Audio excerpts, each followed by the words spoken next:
we have a very special guest, Mr. Taye from President of United Bank. I'd love to welcome him up right now. So if you could just quickly give him a round of applause as he comes up here. So we're really excited to have Mr. Taye here with us to speak to us. As you know, in the past, we've had people from different industries, usually people who have either set up a business or grown a business. A few weeks ago, we had some investors. We had Novastar and Growth Africa, the founders and the managing director of those come and share with us. And so it was amazing, and the feedback was it was incredibly invaluable to hear from certain institutions and get advice from them. So we were really excited to have someone as senior as we could get from one of the big banks in the country. So we are very grateful to have Taye here with us. And so would you just tell us who you are, what you're up to, before we proceed any further with today? Okay. Thank you very much, and I would like to say good evening to all. My name is Taye Dibekulu. I'm working with United Bank as a president. I've been in the banking sector for the last 30 years. I am sure when I joined the bank, most of the guys who are here, I think, was not born. So I'm, such an old guy in the banking sector. In terms of my experience in banking sector, I have been in the development bank nearly for the lion's share of my time, and then after I joined United Bank, which is a kind of commercial bank. When I was in development bank, we used to finance long-term projects with the government, give a special priority in terms of their contribution for the country's economic development. So during these last 30 years, I have been into two economic systems. The previous, a kind of command economy, and the current is a kind of capital economy. With the change of the economic system, there is always a challenge for the financial institutions to change themselves, to adapt, to the new economic policy and to the new, economic environment. So that by itself is, has, its own challenge, but at the same time, it's a good opportunity to look, issues, especially from financing perspective.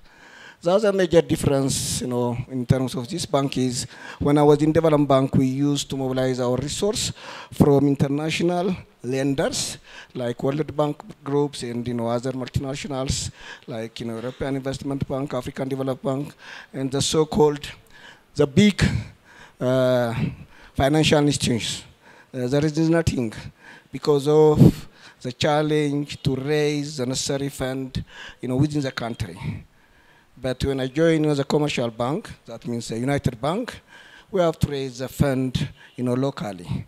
So we are doing two things. One, encouraging the saving culture, and the other side of the coin is also giving that saved amount to an activity which can bring, some more money that will be paid back to the depositor, and at the same time, to my shareholders and employees.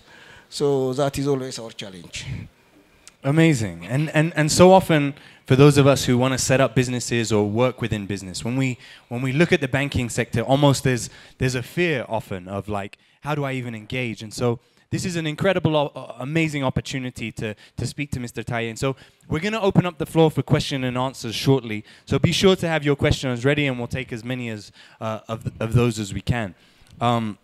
But my questioning, I want to break it into two, because firstly, for you to be the president of a bank here, there's actually a large degree of like entrepreneurial flair that's needed to actually work your way up, succeed, and get to a place where you're influencing things in a big way. So some of my questioning is going to be around your own kind of entrepreneurial activities. But then the other is to look at, actually, for us, as people who want to start businesses, or young people or people in the middle starting businesses, questions around actual the financial sector and how we engage with that. So firstly, I'm interested really in For instance, so how many people actually does the United Bank employ right now? Just at this time point, we do have a bit more than 3,400 employees. That caters throughout the country. We do have about 230 outlets, that service, the whole community. Wow. So we're talking about a significant operation here. And so what for you when it comes to entrepreneurship, what role does entrepreneurship play in the success of someone like yourself, but also your employees and those that work within your company? When you look at issues like entrepreneurship and entrepreneur, it's always challenging, and the challenge starts from the definition itself. When you look at our dictionary, the definition we get about entrepreneurship and entrepreneur is kind of things that starts from entertainment. If you go to your smartphone and look for the definition, the first thing that you get is entrepreneur is related to entertainment, and the one who conducts the entertainment is called to be an entrepreneur. So on the other hand, some definition consider entrepreneur as a person who take large financial risk. So this is also another challenge. So the challenge is that what is entrepreneur by itself? So the definition itself is, a challenge. For me, entrepreneurship is a mindset. It's nothing more than that. It's a mindset. It's a mindset how we look to things. Entrepreneurship is, for me, it is a life of excellence. So we have to note that since it's a mindset, what do we mean by mindset? So it rests on each individual in terms of our thinking, thoughts, values, and say anything. So an entrepreneur is one who manages himself or herself. And it starts with that. So unless we manage ourselves, we can't be an entrepreneur. An entrepreneur is one who think positive, one who think big, one who think outside the box. An entrepreneur is one who make things happen. So for me, the right definition for entrepreneur is, in terms of mindset. So it is in terms of, personality.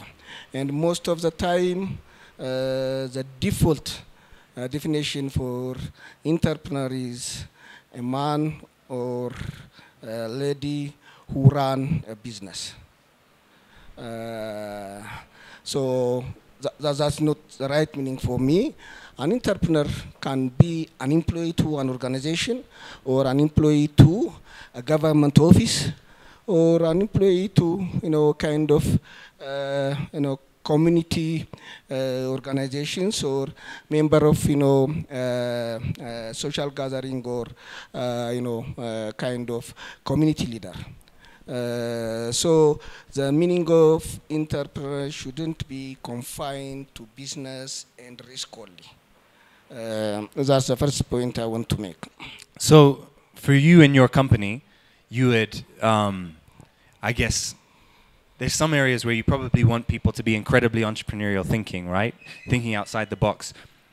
Often with big companies, we find, though, it's the opposite. They are told to just follow a set of instructions and to stick with them. How does one change the culture in a place where maybe the culture is set that you follow rules and you don't think outside the box? Or because I'd say a lot of my experience with big organizations is the opposite of what you're saying. It's compute like, I can't change this. And you're like, no, you can. Let me show you. And you try and go around to the computer to show, and it's actually like, no, this isn't possible. And so how do you change the culture, both in your company, but also across massive institutions in this country? What advice do you have around changing culture to be more entrepreneurial minded, as you're saying? The way we do things is, that is our culture. And as you have said, you are right. In most of the cases, it's difficult to bring changes to individuals and also, to companies. Companies are, the summation of the individual thinking. It's nothing more than that. So if there is no anyone who's thinking to change the company from the way they do things for long, especially if you take the banking sector, we are known for our highly bureaucratic way of serving customers. The reason is nothing. We want to take calculated risk, so in avoid to those risks which we don't assume or which we didn't calculate, we want employees to do things in certain way. But customer need is always dynamic. So in that case, there is a room to entertain that kind of needs. So there is a special service that tries to address the need of customers, especially new needs. Otherwise, in banking, when we develop a new kind of banking service, there is a lot of process. It's a very challenging process. It is very stringent, and we do have certain pilot period in terms of testing that product. After all such process done. And again, we need to get the approval from the top, even sometimes from the regulator. So it has that kind of challenge. But the reason for that is in order to take a calculated risk with that service or with that product. So that's the main thing. But apart from that, especially nowadays, the environment is changing in a very fast manner, and apart from that, the need of our customers is also changing in a way that we couldn't predict. So we make ourselves a kind of learning organization that accept changes, and we have to respond to the needs of our customers. So in our case, still at this time in point, we are going such kind of process. Otherwise, globally, bankers are known for being stubborn.